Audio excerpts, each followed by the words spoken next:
consort will remain at Balmoral this evening and will return to London tomorrow.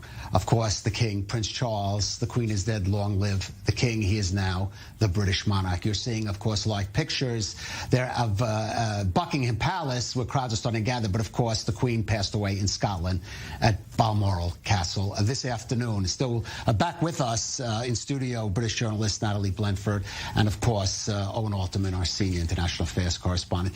Natalie, you're a British subject. The Queen, as we say, of blessed memory, may her memory be blessed. The monarch during your entire lifetime, and well beyond that, of course. Your reaction? It's a shock. It just feels baffling to me that a couple of days ago she was pictured with the new Prime Minister, Liz Truss, and she did look frail. There was some speculation she had a bruise on her hand. People were suggesting she'd had a cannula taken out, so she had been treated. But it seems a very quick demise to go from that to no longer being with us. Over a 2-day time. We don't know yet. There had been concern, right, over her health over the past couple of months. Her schedule had been cut back, but nothing that seemed immediate life-threatening. They always cited mobility issues and that she was frail and that she didn't have the strength. And you know, we understand that, to have the strength to come down to London, to shake hands with a new Prime Minister, to go back again. It's a lot. It's a lot for anybody. But I think this is a big shock. It's come out of the blue. The statement earlier today, in a sense, warming everyone up to this idea, and then the announcement that she died this afternoon. So many, many questions come to mind. One of them is, had she already passed away before the royal family arrived at Balmoral? Some of them apparently yes, because it said she passed away this afternoon. Yeah. So Prince Charles may well have been by her side. Her other children may not have been. Right. And this is what I thought as the afternoon developed. I thought that they were perhaps gathering all the family there before they made the announcement, so that they were in a safe place, that they were all informed, and then it went public. So I'm not that surprised from an organisational perspective, but from an emotional perspective, I am surprised. And, of course, it's extremely, extremely sad. All right, well, let's go to our senior UK correspondent, Jonathan Sacerdoti in London. Jonathan, just update us. And earlier you had mentioned plans to prepare preparations for the Queen's passing. Discuss that, I think, the Operation London Bridge, it's been called. Discuss what happens now.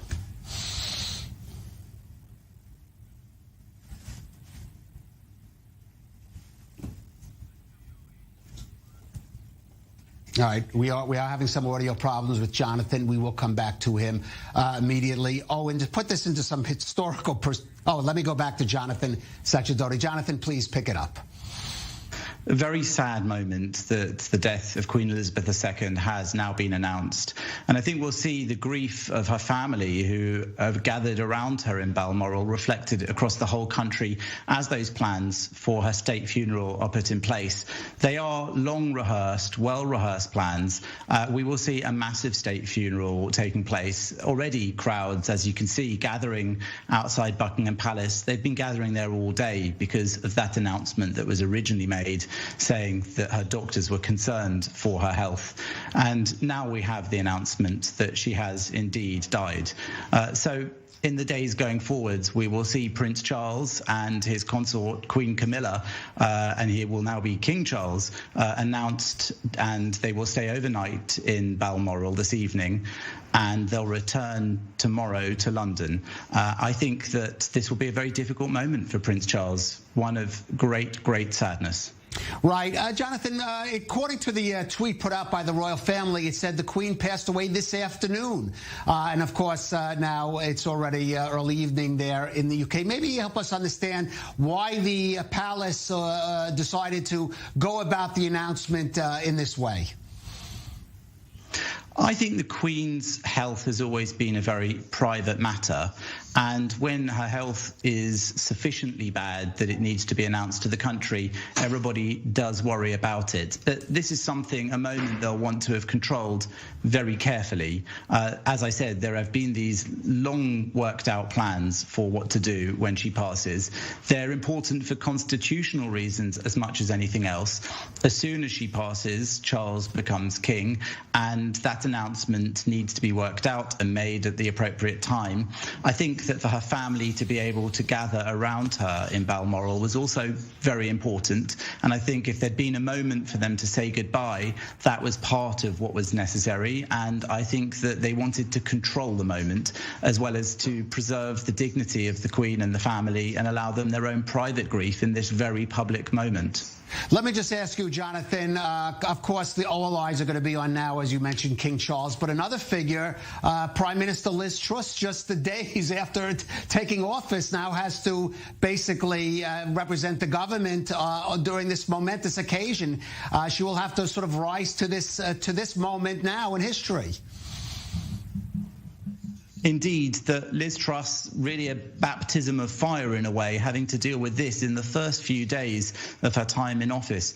And we did see notice being passed to her, to Keir Starmer, the leader of the opposition Labour Party in Parliament, as proceedings were going on there earlier in the day, both of them looking very concerned at the news they'd been given privately. We don't yet know if they'd been told a bit more than we had at that time. I think that this will be one of many things that she has to deal with in the early days of her time in power. And this will be a key moment for British people, a key moment in the history of Great Britain, one that will really change the mood of how people are. And people are already in quite a dejected mood with things going on in the world. I think this is something that will only add to that sense of sadness and difficulty that people are experiencing already. All right, Jonathan Sacerdoti, thank you for that. Of course, we'll be coming back to you during this special programming. Of course, condolences will be coming in from world leaders, starting to come in also from here in Israel. Israeli Defense Minister Benny Gantz tweeting now, "I would like to express my sincere condolences to the United Kingdom and to the loved ones of Her Majesty Queen Elizabeth. The Queen served the international community over 70 years, and under her reign, UK-Israeli relations flourished. My thoughts are with the UK today." And Owen, it's interesting because the Queen, of course, took office at a time when UK-Israel relations were still quite tense, after, of course, the mandate period and open conflict between Great Britain and Israel, and of course that has changed. But as we mentioned in a previous hour, she actually never came to visit Israel, though of course now the current king, King Charles, did more than once. Yeah, he's been here a number of times, Kalev, but you're absolutely right. She never came. It was a great disappointment to the public here. The thinking, as I understand it, Natalie can correct me if I'm wrong, is the concern in the palace about interfering somehow in the Israeli-Palestinian conflict that had not yet been resolved. But at any rate, King Charles, or now King Charles, has been here a number of times for the funeral of then the late Prime Minister Yitzhak Rabin, of course, of President Shimon Peres. We all remember that a few years ago with the kippah that he wore with the royal seal. Right. I think got a lot of attention. And I have to say, most poignantly for me, and if I'm not mistaken, the most recent time he was here at Yad Vashem at the Holocaust Memorial in January of 2020, the 75th anniversary of the liberation of Auschwitz. Many world leaders there. Kalev, I covered it for the channel.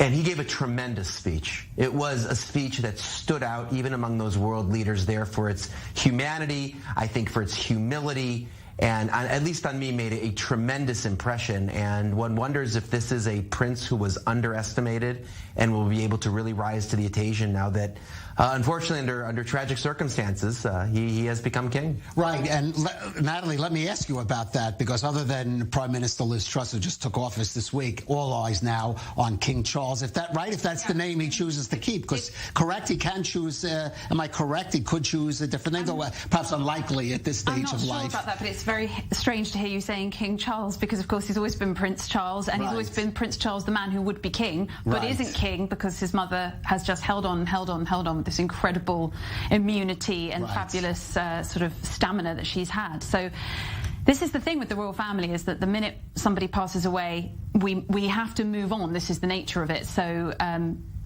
literally we've just had the announcement, and already we're starting to think about what life will be like under King Charles. Well, let me ask you, because there's been a lot of questions, and I'm not going to rehash all the scandals recently involving the royal family, although there's certainly been plenty. Of course, with her son, her grandson, but a lot of people felt that Queen Elizabeth maybe was the sort of the glue holding the royal family together in the UK, and people questioning the future of the royal family when she was gone. I think so, because I think you sort of don't argue with a lady of that age and that level of experience. It's like she is from another era. And I think there was such a great respect for her within the family and within the British public and the Commonwealth. And I just think that a lot of the things that sort of, for example, Harry and Meghan have done, people have said, well, that's very offensive to the Queen, you know, to speak out about... Well, Prince Andrew, I have to... And of course then, yes, you know, so there's been stuff, but I feel like she's always managed to sort of stand back from it and be almost like on her own level, a slightly untouchable level. People are like, have opinions about the royal family, but the Queen is sort of beyond reproach these last few years. And now everything shifts, and Prince William will be the new heir to the throne, you know, so... Right. And then his children are the next few tiers, but of course they're absolutely children. You know, they just went back to school today and they've just started a new school closer to their new home. So it shifts things a lot, and Harry sort of potentially comes back into the fold as a slightly more important member because he was always third in line to the throne, and that the Cambridge children are above him, but of course they're children. So. Right. That, you know, there's going to be... Is it so easy to let Harry walk away now that we've moved into this new era? Point. May he have to be brought back? May he want to come back? I mean, we don't know. It's far too soon. I think what will be interesting now over the weekend will be to see what happens in the UK with the reaction of the public, because just a week ago we were here talking about Diana. Right, and the anniversary of her death, of course. Exactly. The hysteria that came after that, and now the Queen herself. So will it be as emotional? Will there be people weeping in the streets? Let's see what happens. I imagine that will be quite... Just to linger for a moment on the Queen's legacy, she was one of the towering figures of the 20th century, no less. And it almost sounds cliche to say this, right? We're a few days after the passing of Mikhail Gorbachev and said the same thing about him. But it's true of a very different persona, albeit, but it's true of Queen Elizabeth as well. Obviously, she was a constitutional monarch. She wasn't a politician in the way that Gorbachev was, for example, or a statesman in the sense that he was. But she was such a powerful symbol of this enormous transition that Britain went through, right? From imperial power. Right. Even in the wake of World War II, Kalev, it was obvious that the empire was on its decline, but still there, covering still a large part of the world's surface, even in 1952. And she presided over this very dignified decline that Britain has gone through, but where Britain has retained so much power. And so much, not only economic power and political power and military power, but cultural power. And so much of that cultural power is because of her and because of the monarchy. And she, through her dignity and through her insistence of sticking with tradition, regardless of this transition, I think was a symbol for what happened in the society writ large. All right, well, you mentioned the Commonwealth. Of course, many of those countries were here in the region, part of the British Commonwealth. For example, the United Arab Emirates, which until 70 or 71 was. Right, let's see if we could go. Can we go to our correspondent, Bastian Burri, okay, we're going to go to him in a bit. Let's a historical fact of the significance, of the historical significance of Queen Elizabeth. And not only she was, at the time of her death, the longest-serving monarch in British history, the longest-serving living monarch in the world, and the longest-serving monarch in all of world history, except for King Louis XIV of France, who ascended to the throne as a child, of course, and had a regency. So, I mean, the towering figure barely touches it. Yeah, it's almost undescribable, her impact. And as I said before, 70 years on the throne, that's 70 cycles of, governments. And we said earlier, 15 prime ministers. She's met every single one. She's been to the opening of Parliament. I mean, it was only this year that she started missing events. And it is just hard to imagine. It's like, as I'm saying these words, it's hard to actually connect this idea that she's no longer with us. She's been a part of our lives for my entire life. I worked at Buckingham Palace, as we've said before. In what capacity? In a I'm a student and I need a job capacity, selling tickets and selling fudge in the gift shop. But every single person that came through was like, "Hi, I'm here to see the Queen. I'd like tea at 3 o'clock." And it's the Queen, as you said. It's not the royal family or Prince Charles or Camilla. It's the Queen. And the power of this institution of the monarchy and of her as a person. Yeah. And absolutely. indeed, I mean, you see like a television show like The Crown, which is an international hit, and which is continuing, just really sort of focused on her life. And of course, we live, Owen, in a region where there are still monarchies. That's here. Right. We have real monarchs, not just constitutional ones. Real monarchs. Absolutely. And yet she, even though she was a constitutional monarch, so many of the countries in Europe either have basically gotten rid of their royalty, they've downgraded them to fairly, let's say, minor figures, and yet she still managed to embody, and not just herself, but a royal family and a quite expensive operation for the British public to underwrite. Expensive, but, and Natalie, correct me if I'm wrong, profit-making in the end for the British economy for exactly the reason that we talked about, because it's you are selling the tickets, you're selling the goods. This came up at the time of some of the royal weddings over the last few years, Kalev, that as much money as is spent on the royal family, much more is earned because of them and because of their star power and their cultural attractiveness and because of what they mean and what they've done for British soft power in ways that go, of course, far beyond economics. But you're right. The monarch in the Netherlands or in Sweden or even in Spain, for that matter, doesn't have the standing of the monarch of the United Kingdom, of Britain. And part of it is because of the longevity of the institution that goes back 1,000 years. Part of it is because of the legacy of the British Empire and because of Britain's cultural and political impact in so many corners of the world. And yes, part of it was because of her. Part of it was because of her, that she was this link to tradition. The way she dressed, the way she conducted herself seemed to be copied and pasted out of the 19th century. And here we are into the 21st. By the way, I mentioned her as one of the towering figures of the 20th century. Just shows how much longevity they had. We're now in the 22nd year of the 21st century. Right. Right? And she's not only a towering figure of the last century, but you could argue, in a sense, of the one we're living in. Of course. Okay, Owen Alterman, thank you, Fed. Thank you for being with us. We're going to go to, mentioned before, Dubai correspondent Bastian Burry, and we have to, of course, recall that Queen Elizabeth was also the Queen of the Commonwealth. And, of course, Bastian, that included several nations here in this region, the United Arab Emirates, until, I believe, 1970 or 71. So let's talk about the British influence there in the Gulf, not just, by the way, of course, of the Emirates. Well, the emotion here tonight is quite big because the UAE, as you said, this country is intimately linked to the United Kingdom, to the UK, through history. First, since in 1971, Abu Dhabi freed itself from the British colonial yoke, but also and especially through trade, Kalev. That's why Prince William's visit here last February was widely covered.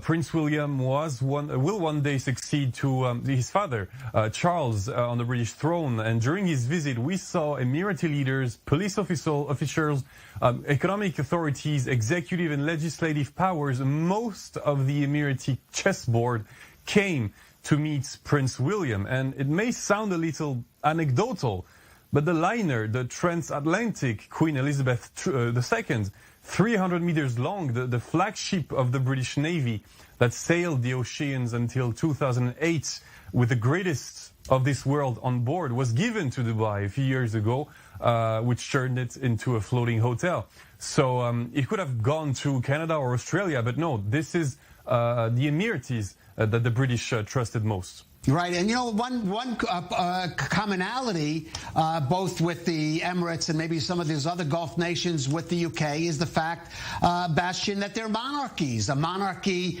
not even a constitutional monarchy, but a monarchy in the sort of traditional sense. And certainly the passing of a royal ruler has to perhaps resonate more deeply in that part of the world than it might elsewhere. Absolutely, you're right, Kalev. And this also explains why the two countries, both countries, have strong economic ties between monarchies. And the loss of an actor, a player, if you will, as important as the Queen can be, can crack the continuity of these relations, as fruitful as they are. And same thing happened, the same risk happened when Sheikh Khalifa bin Zayed died a few months ago. The UAE is the first economic partner of the United Kingdom in the Gulf. This is a special relationship between monarchies. $10 billion of trade in total in 2021 in terms of goods and services. And this is without taking into consideration the income from tourism. The British are the third contingent of visitors here after the Indians and the Saudis, about 400,000 entries per year. And that's without counting either the income from bilateral investments, which we know are very numerous and in both directions. Besides, bilateral ties are also cultural. And and I would say educational. Many young Emiratis leave to study in London and end up settling there, or come back here, having adopted the British business culture, but also the social codes, even the British accent. You can hear it very often in the mouth of Emiratis. All right, Bastian Burri, thank you for that from Dubai. Again, as I said before, there are condolences coming in from world leaders across, including this evening Israeli President Isaac Herzog, who writes, Her Majesty Queen Elizabeth II was known far and wide simply as the Queen. Her passing is the end of an era. Together with the Israeli people, I grieve her loss and extend my deepest sympathies to the British people and all nations of the Commonwealth who have lost a monarch. The Queen embodied a spirit of integrity, duty, and ancient tradition. My late mother and father had several audiences with the Queen over the years. Her fond welcome and warm hospitality left a profound impression down the generations. And indeed, we should note the Herzog family.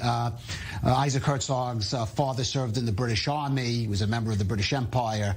And his grandfather, of course, a senior rabbinical figure, Chief Rabbi of Ireland at one time. So they have certainly their roots there with Britain. Joining us now back in the studio now with us is for the former Israeli ambassador to the United Kingdom, Mark Regev, and now head of the Abba Eban, another figure with ties to the British Empire, Abba Eban Center in Reichman University. Mark, let me ask you, we were talking before, of course, about the challenges now being faced by King Charles. You discussed your impressions as ambassador of Queen Elizabeth. What about the then Prince Charles, your impressions, your dealings with him? So, first of all, I don't think you're supposed to say yet King Charles. There hasn't been a coronation. I'm not sure what the title is, but I don't think we call him a king yet. There has to be some sort of official where he becomes officially the monarch of the United Kingdom. Okay, it's only a matter of time, but I don't think he gets the title quite immediately, to my understanding. So we'll say I met him on a few occasions. I always found him to be the perfect gentleman. I found him to be very smart. I found him to be very witty. I found him to be very up on the news. And I traveled with him twice to Israel. Once for the funeral of Shimon Peres in 2016, where he represented the British government and the British state. And again, he came in January 2020. Remember, there was the ceremony to remember 75 years for since the liberation of Auschwitz. And he was the senior British representative at that ceremony at Yad Vashem. A lot of people commented on that because, again, the funeral of Shimon Peres, of course, you understand coming with the world leaders, but that seemed almost kind of exceptional, especially for a member of the British royal family coming for that. Well, it was right. And in both those visits, and I'll tell you another event. You recall that during my time in Britain, there was the whole issue of anti-Semitism was on the rise in Britain. Sure. And it was involved in some of the politics going on at the time. Prince Charles hosted at the palace an event for the British Jewish community. Now, as a royal, he doesn't get involved in politics. But for him, it was important to do an event to show respect for the contribution of British Jews to the United Kingdom. And whenever I thought for him, I thought it was very genuine, that he really did have a soft spot in his heart for the British Jewish community and for the Jewish state, for Israel. And I mean, he's not a young man anymore, he's over 70, but I think he's had a very long apprenticeship and he is ready to take the reins. I think he'll be a good king. He's had the experience. If he made a few mistakes in his childhood, we've all done that. And he's now ready to take the reins, and I think he'll do them proud. I don't want to generalize about the British Jewish community, Natalie, because it's as varied as any other Jewish community.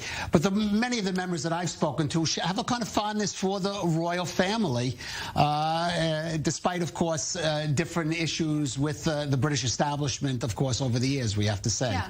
I mean, at every function that I went to as a child, by function, that's what I used to call them, but like bar mitzvahs, weddings, there was always the toast to the State of Israel and the toast to the Queen. And it was one of those sort of big things that was given out to, you know, a key friend or a key family member, and everyone would stand. And if I'm not mistaken, we would sing God Save the Queen. And if we didn't sing it, we certainly said it. So and that was like sort of instilled in us throughout my childhood, and I don't know anyone that didn't do that. I don't know anyone who was anti-establishment. It was only when I got to university that I met people who weren't pro-monarchy. You know, it was sort of like when I was growing up, it was just a thing, you were pro-monarchy. But I think you made a great point there that he's had a long apprenticeship, Prince Charles. And actually that might be his greatest asset at this point, because he's had enough time to become distanced from the scandals of his youth. And when he does ascend the throne, it's as this sort of wise elder rather than this young man who, you know, perhaps married the wrong woman and was involved in some scandals. So that's kind of a good thing for him.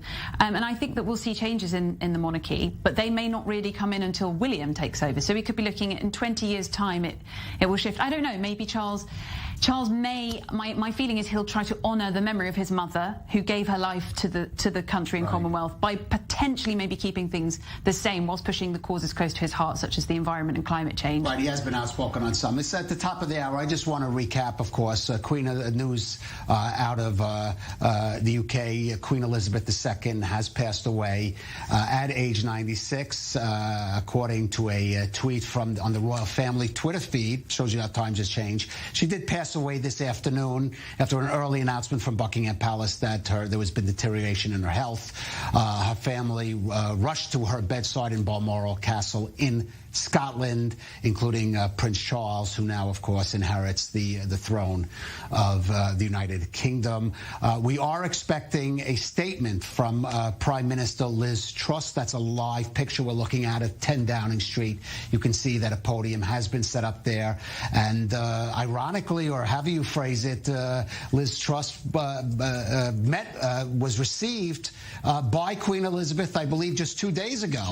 On Tuesday. Maybe that was the last official, I guess, act of Queen Elizabeth. That was the 15th Prime Minister, beginning, of course, with Winston Churchill way back when she ascended the throne at age 25 in 1952, 7-year reign. She was the longest living monarch in the world, the longest reigning British monarch ever, and the second longest reigning monarch in all of human history. Gives you some idea of the...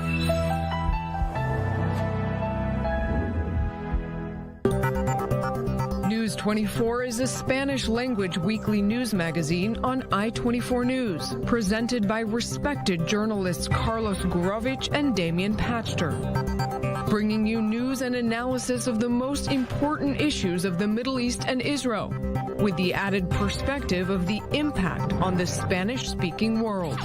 News 24, only on I-24 News. Strictly Security, your weekly look into security, intelligence, and strategic affairs.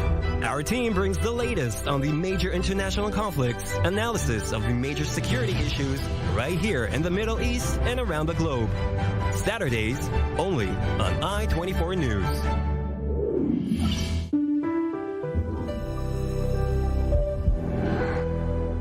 Welcome to Tel Aviv. Feel the pulse of the world's most vibrant and diverse city. TLV To Go's boutique apartments extend a warm welcome. Stay in one of our architecturally designed, fully furnished apartments, which include everything you need to feel at home and much more. Will you go to the beach? Or do you prefer the pool? Shopping at the market? Or would you rather order in? These boutique apartments are right at the heart of the city. Whether you're coming for a week, a month, or relocation, come to TLV To Go's incredible apartments.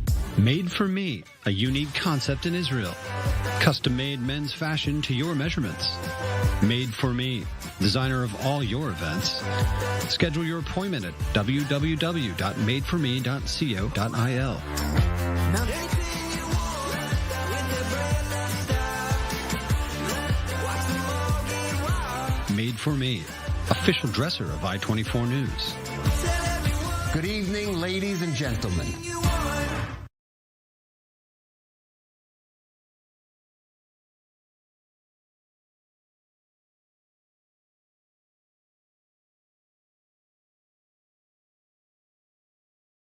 Of course, breaking news out of the UK. Queen Elizabeth II has died at age 96. She passed away at Scotland's Balmoral Castle, apparently earlier this afternoon.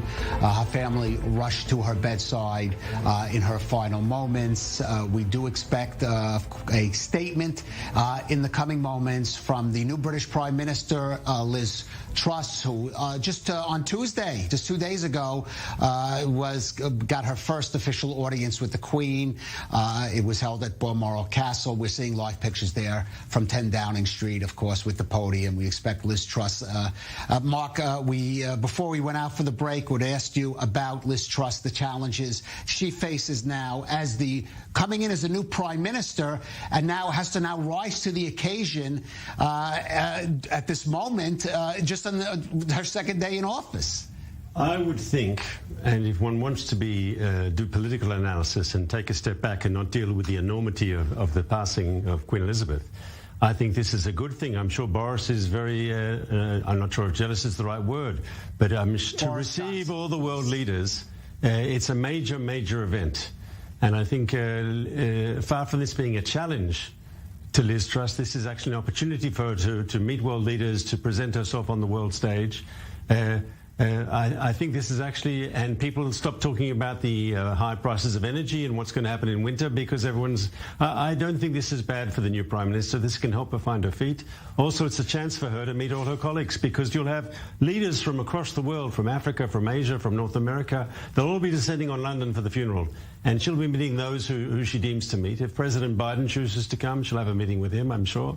This is going to be a funeral which will be a historic funeral, recognizing the life of a historic woman. There's both of us are old enough to remember there used to be a TV series on the BBC called Yes, Prime Minister. Oh, sure, of course. And there was an episode once of the working funeral where leaders come and assemble at some point because someone has passed away. And actually, you can get a lot of diplomatic work done at that sort of event, because it's like going to the UN General Assembly. You'll have leaders from across the world who all come to pay their respects to the monarch.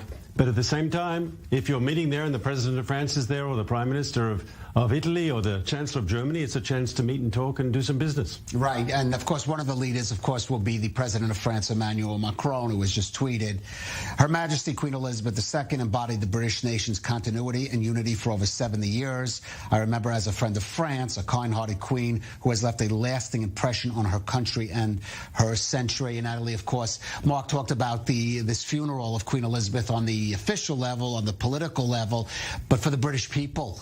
The funeral, I guess you have to go back to Princess Diana's funeral. We're reminded, of course, of her passing because it was the anniversary a few days ago. But this will even more talk about the impact on the British people, on the British public, and not just beyond in the Commonwealth, in the world. This is going to happen. I think it will be a momentous occasion. It will be a day of mourning, but it will be, as you say, across the globe, but in all the territories of the Commonwealth, I would imagine it would be a day of mourning out of respect. I just was thinking as we were talking there that just last year when Prince Philip passed away, I remember coming here to analyse the funeral, and of course the Queen herself had been sitting alone because of social distancing rules, and she was this kind of lonely mourning figure wearing black, not even able to sit with her son, and it was so sad as she was so stoic. And that was a very beautiful funeral, if you can say that about funerals. It was sort of incredibly well choreographed and put together, and there was blue sky, and it was a fantastic day in terms of honouring his memory. But I think her funeral is going to be... I'm going to cut you off there. The UK Prime Minister Liz Truss is about to speak. Let's take a listen into what she has to say.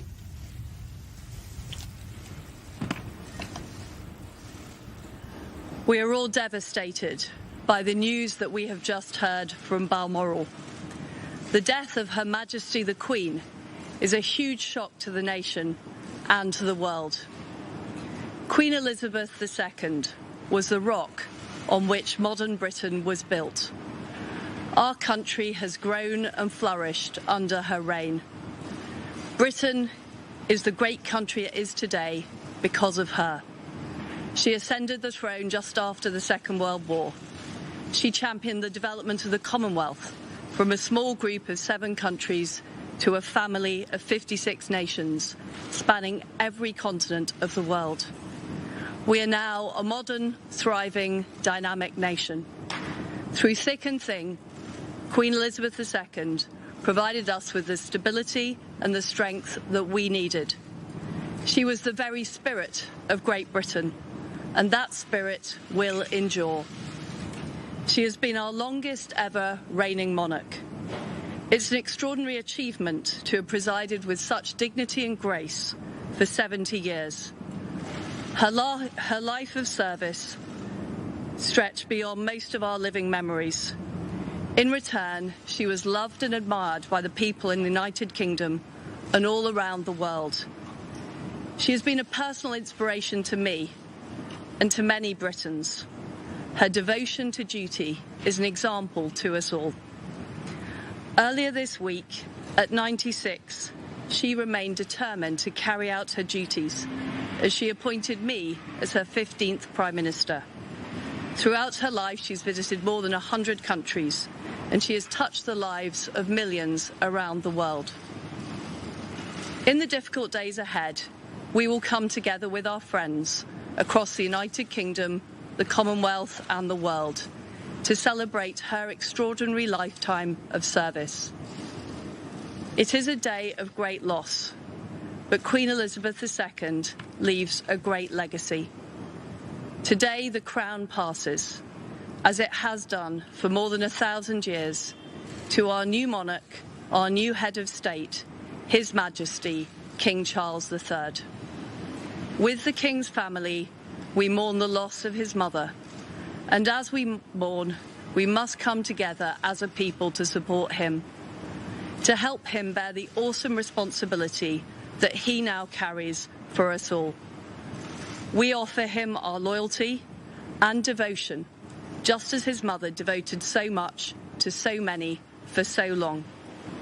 And with the passing of the second Elizabethan age, we usher in a new era in the magnificent history of our great country, exactly as Her Majesty would have wished, by saying the words, "God save the King."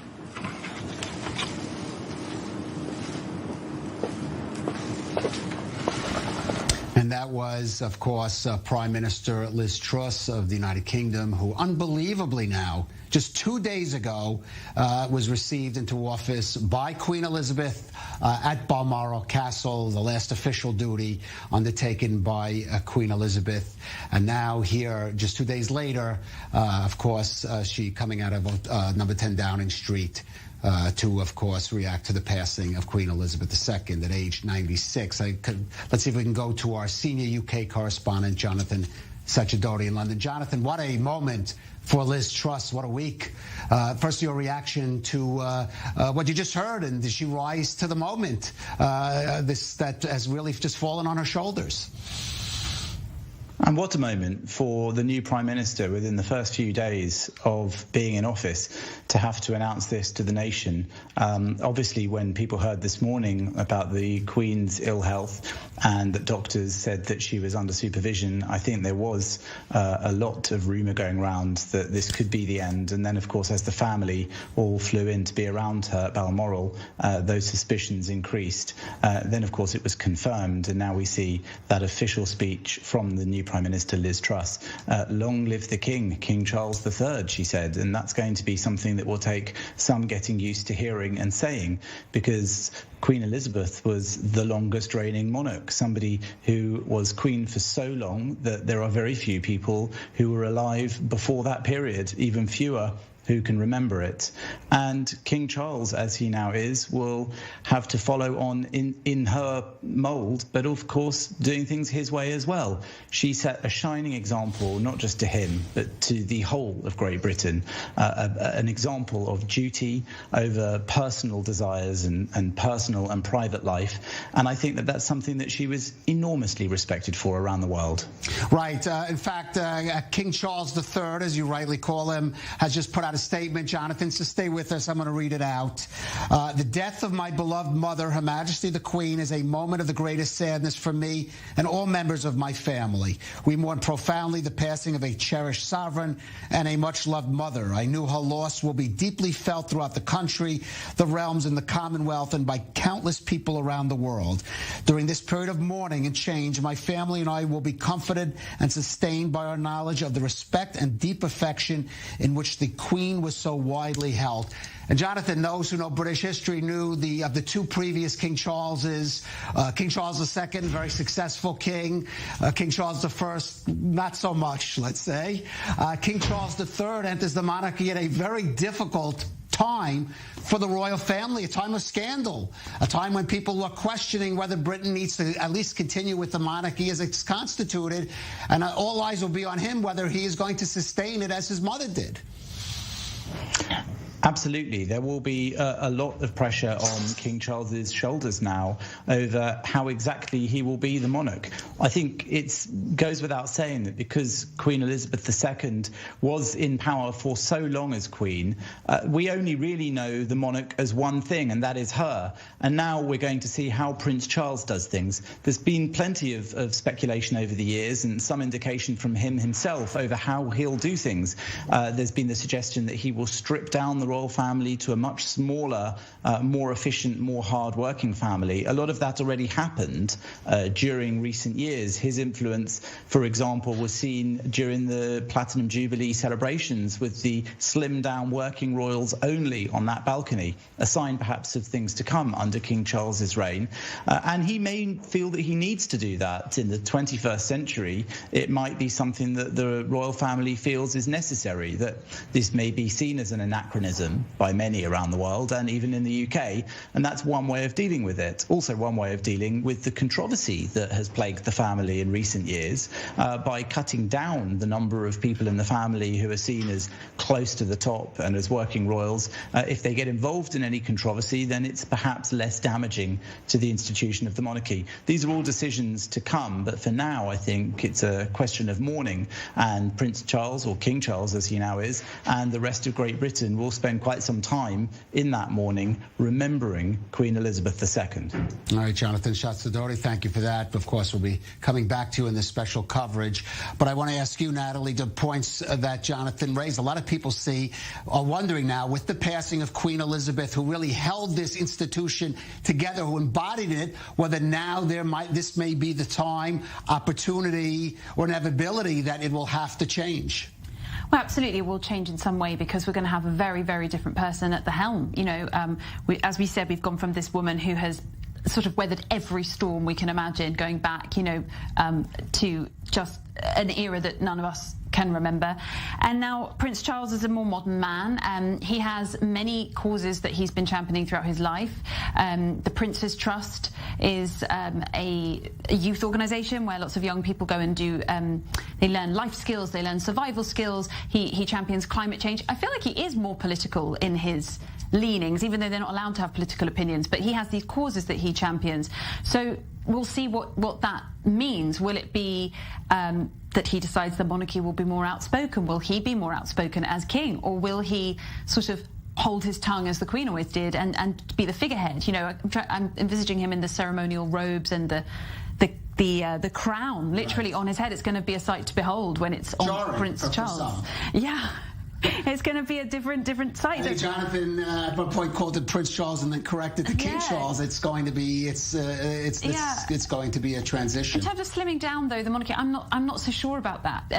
It perhaps has been slimmed down somewhat already, but I don't see him going around and taking titles from grandchildren and of the Queen and things like that. But yeah, we'll see what happens. Maybe in generations to come. Mark, there are some in Israel who think maybe a monarchy should be restored to the third Jewish Commonwealth, as some people want to call it that. But I want to ask you, as the Israeli ambassador, how you just felt, for example, in the presence or dealing on those functions when you had to represent Israel before Queen Elizabeth or the royal family, and what that felt with. And of course, you were raised in a Commonwealth nation.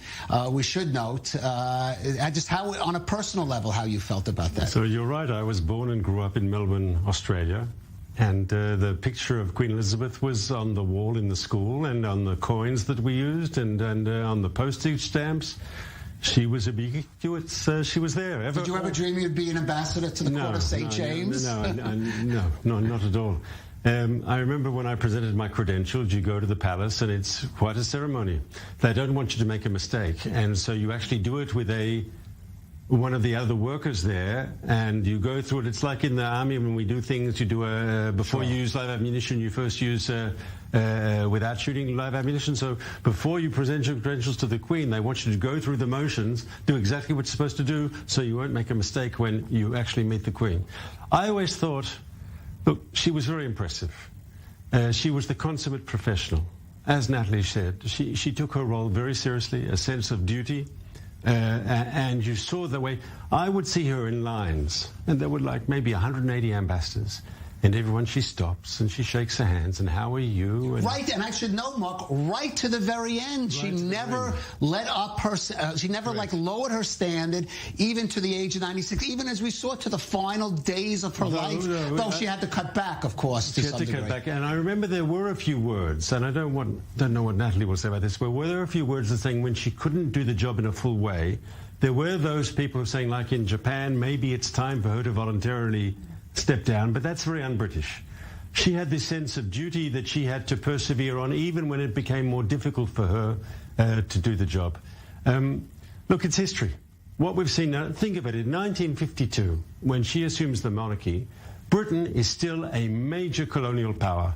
Huge parts of Africa are still British, parts of Asia. And just 5 years after this country, this land was under British rule. But by 52, Israel's independent. We fought for our independence, so we're situated. The India is independent. The British Empire is beginning to fall apart, but it was still there in the early 50s, and Churchill represented this traditional British attitude, and it's changed over the years. And Britain is a different Britain, and the monarchy, as Natalie said, the monarchy will be changing too. I would be he's not asked me for my advice, and it's not my job to give it. But if Charles is overly involved in politics, he can hurt the monarchy. Because one of the advantages that Queen Elizabeth showed by not being involved in politics at all, that she could be a figure of unity that everyone could embrace. The minute the monarch oversteps that role, I believe they can do immense danger to the monarchy. And they have to think very carefully before getting involved in political issues, because they might find a few people agree with them, but they also might find a few people don't. And that can be very dangerous. That would be a break in tradition that could be very, I think, dangerous for the institution. Right. I'm just going to call, speaking of an institution, the Israeli presidency, which is, of course, one could argue that we have a ceremonial presidency, Isaac Herzog, which we quoted to, and represents some way Israel's equivalent to have some kind of, I won't say monarch, but have some kind of a ceremonial head. I mean, what about that? Now, there was speculation. There's been speculation about the relationship between the now King Charles and Queen Elizabeth, and whether there were tensions between them, because he seemed to be more willing to be outspoken on some of the issues you discussed, on the environment and others. And others that made it to the press, where people were quoted close to him, which many people speculated it was him. Yeah, but I feel like his overriding sort of mission has been to support his mother, certainly recently taking on some of her duties and sort of stepping up his game, so to speak. I mean, I guess there would have been some tensions, as I said earlier, from years gone by with the sort of dissolvement of his marriage to Princess Diana, and then the whole kind of, there was this famous annus horribilis that the Queen said in her Christmas message. I was just thinking as you were speaking that this has really been another annus horribilis for the royal family. So many things have gone wrong, and we're only sort of in the 9th month of the year, but if we go back and sort of start the year from this time last year, so much has gone wrong. But it feels to me in a way that the Queen sort of held on, handed over to a new Prime Minister. They often say when people are ill or passing that they kind of still have stuff they want to get done and they'll hold on. And it in a way feels sort of symbolic to me that she handed over, changed the guard, so to speak, of the Prime Minister, and has now passed. I'm not saying it's the right time, there's never a right time. But that she hung on to make that the final. She got the job done, which fits with her service ethos. We haven't mentioned the figure, speaking of all the changes and scandals. Someone else has a new title this evening, Camilla, the former Camilla Parker Bowles, now the Queen Consort is her title. Is the British public, you think, ready to accept her as the Queen Consort? That's a very good question, and it's something that I don't know a clear-cut answer to, because I think there's a sort of fascination. Let's see how she steps up to that. There's not as much of a fascination with her as there is, of course, with sort of Kate and Meghan. She's not seen as a sort of glamorous person. People aren't obsessed with her every move. But she has been married to Charles now for quite some time, and I think she's also been in training in the way that he's been in training. And she hasn't put a foot wrong for a very long time. She always looks fabulous at public events and does the right thing. And very careful about what she says, which is certainly the ethos of the Queen. Says. She's somebody I have actually personally met and shaken hands with, and she was very, very charming and very, very supportive of Prince Charles and of the two sons, Harry and William, and I think she'll be an asset. I mean, you know, the past is the past, and we're going to have to move on and sort of try to accept her in her role as Queen Consort and not constantly go back in time. Could I offer an opinion here? Is it possible that some of the material that's been out there in popular culture, like the famous television series, where there's sort of understanding more of Charles's relationship with her, and there'll be more understanding of her, that there was I mean, I don't know, but we're all going on what we understand to be reality, but if there was love there and it couldn't have been because of the certain circumstances, that there'll be more an acceptance of Camilla than we would have seen, let's say, 10 years ago. Yeah, again, I think the fact that the Queen held on till 96 has definitely helped out Camilla, for sure. I'll answer that question because I watched The Crown, and yes, my opinion of Camilla has changed from watching that series, even though we don't know how much of it is fiction and how much is accurate.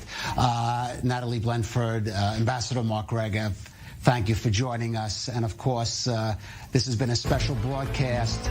Queen Elizabeth II of the United Kingdom and the British Commonwealth has passed away at age 96. Live pictures there of the crowds at Buckingham Palace, reigning, of course.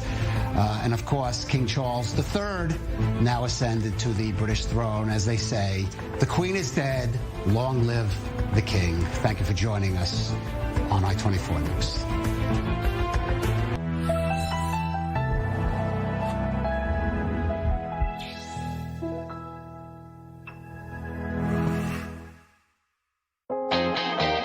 If you could travel to the Middle East right now without packing and without a plane ticket, would you? We are in Tel Aviv, Israel. Welcome to I-24 News Digital.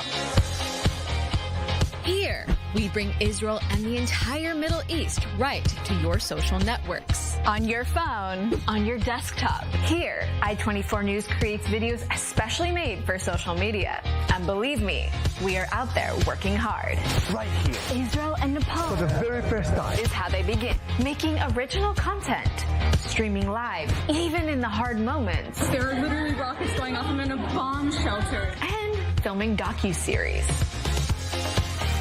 With us, you will find all the big stories you missed on television. So join I-24 News on Facebook, Twitter, Instagram, and YouTube, and discover the Middle East with us.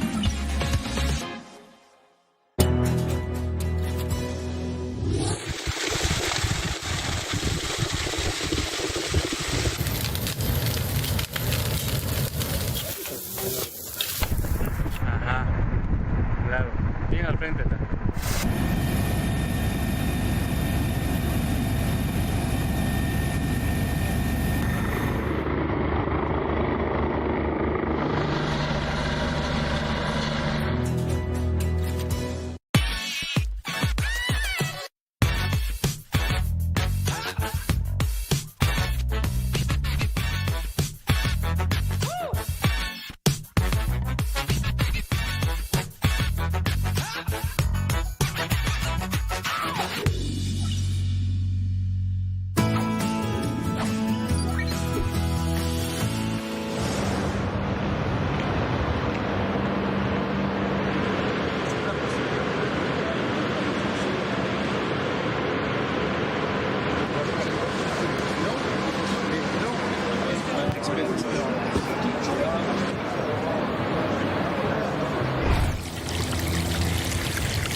Imagine being able to see into the future. What innovations will change the world as we know it? Join us as we meet the people changing our planet and discover the inventions shaping tomorrow. Israel Business Beat, Sundays and Wednesdays, 9:30 p.m. GMT.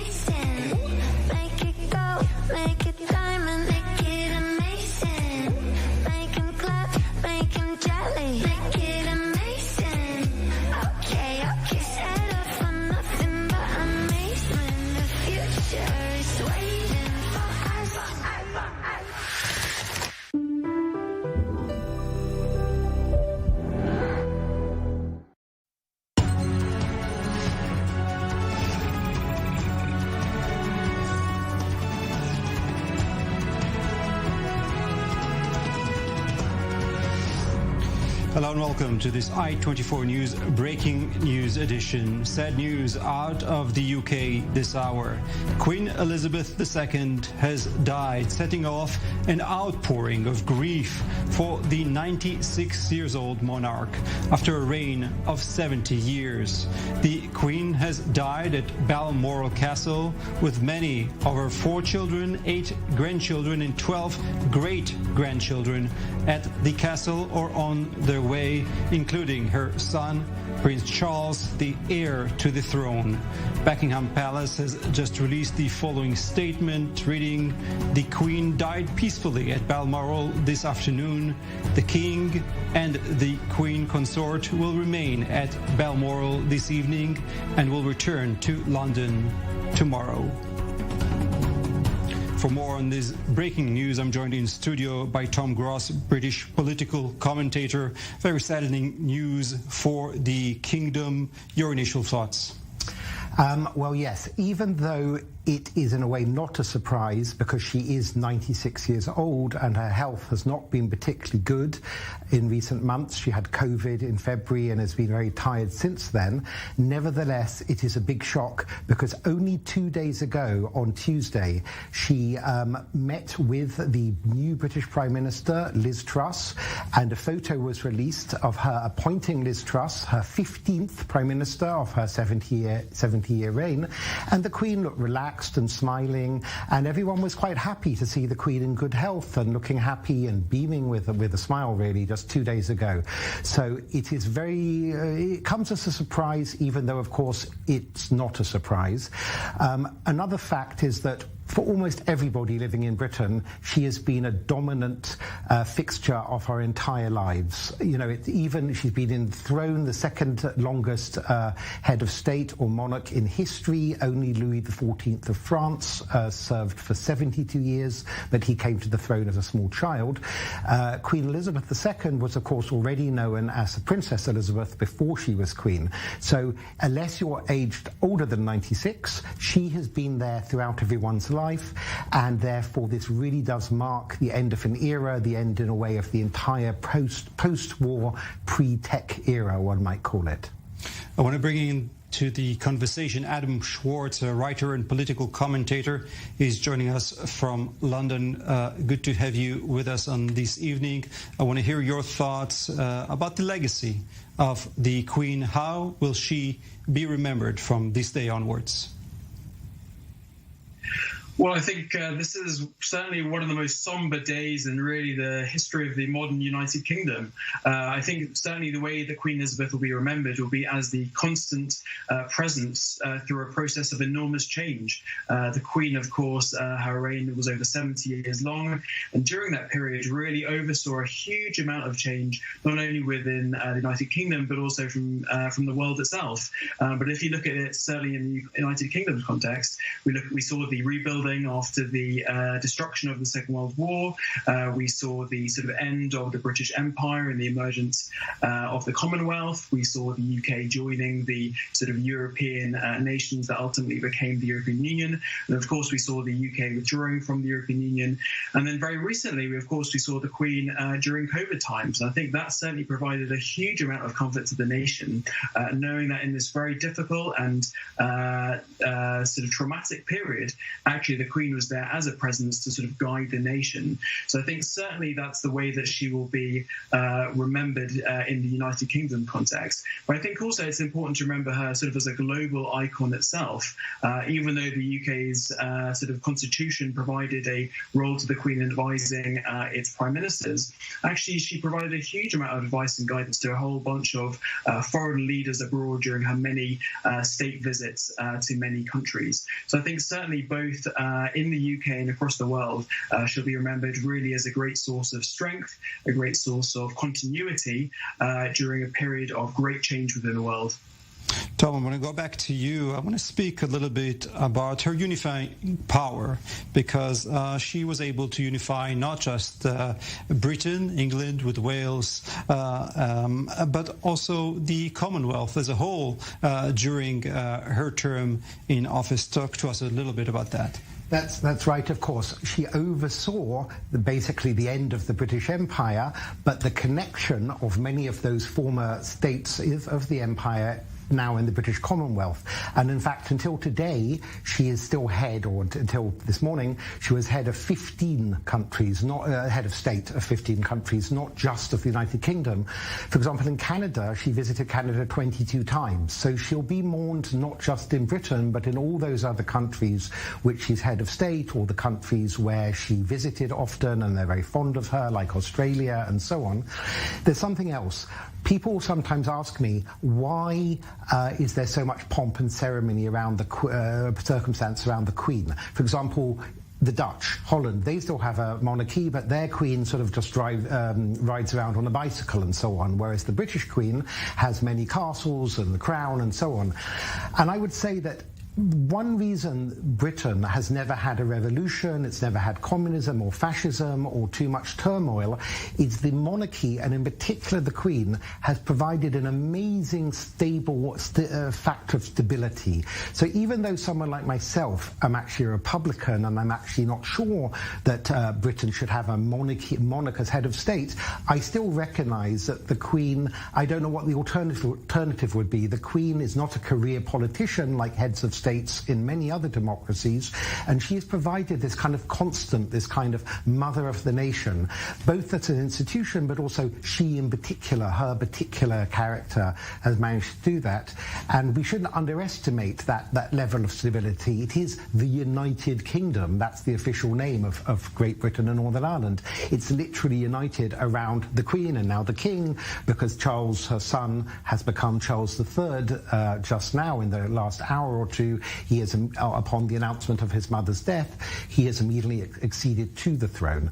Of course, he's over 70 already, so it's very unlikely his reign will be nearly as long as his mother's, and he is not quite as popular as his mother, but nevertheless, he'll probably be a good king, I imagine. And we will certainly touch on that. Adam, back to you.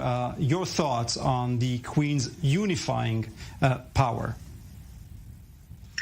Well, I think she had a very specific role within the UK's constitution, and that is really to sit between sort of where formal power is held and where ceremonial power is held. And I think really, she did that in a very particular way that really reflected the way that she was brought up, and particularly the experiences that she had as a very young child in dealing with King Edward, who was her uncle, who really had a very sort of tumultuous period in his brief period of rule due to what was seen as sort of political involvement. So I think really from that time we saw Queen Elizabeth have a very certain view about the way that she was going to, rule over the United Kingdom. And I think really because of that, she's had a very conscious awareness of not trying to overstep into where sort of formal power should be held by democratically elected politicians. And I think really, she has sort of managed that, and those around her have managed that very, very carefully. If you look at the fact that the Queen had weekly meetings with the Prime Minister, really, none of those sort of details of the conversations that took place were really ever leaked. And I think that sort of reflects the respect that people had for that specific role that she had in sort of using her experience and using her wisdom to sort of guide Prime Ministers, but in a way that wasn't sort of seen as too politically involved. Adam Schwartz, writer and political commentator, joining us from London. Thank you so much for your insight this evening. Still with me is Tom Gross. We have just 1 minute before the break. We'll get more deeply into other issues later, like the role of monarchy, the legacy that the Queen will leave behind.